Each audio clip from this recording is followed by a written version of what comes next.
brought to you by V-Guard. મોરબીમાં એલી college road પરના દબાણ હટાવાયા.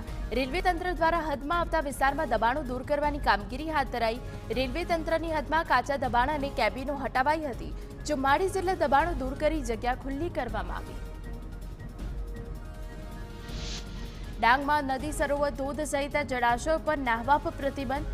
ડૂબવાની ઘટનાઓ રોકવા તંત્રએ નિર્ણય લીધો. કલેક્ટરે જાહેરનામું બહાર પાડ્યું. સેલ્ફી લેવા પર પ્રતિબંધ. વેકેશન ખુલતા પહેલા શાળાઓના વાહનોમાં વિદ્યાર્થીઓની સુરક્ષા અંગે સરકારની કવાયત. શાળાના વાહનોમાં વિદ્યાર્થીઓની સુરક્ષા સુનિશ્ચિત કરવા અંગે આરટીઓ કચેરીની સૂચના. ફાયર સેફટી તેમજ ક્ષમતા મુજબ વિદ્યાર્થીઓને બેસાડવામાં આવે છે કે નહીં તે સહિત વ્યવસ્થાઓના ચેકિંગનો આદેશ. ભાવનગરની મહુવા નગરપાલિકામાં આંતરિક ડખો સર્જાયો. જર્જરિત વસાહતના 542 પરિવારોને નોટિસ આપવામાં આવતા વિવાદ થયો. વોર્ડ નંબર 1ના મંગા ચૌહાણને અપશબ્દો કહી ધક્કામુક્કી કરાઈ હોવાનો દાવો. પોલીસ ફરિયાદ નોંધાવવા તજવીજ.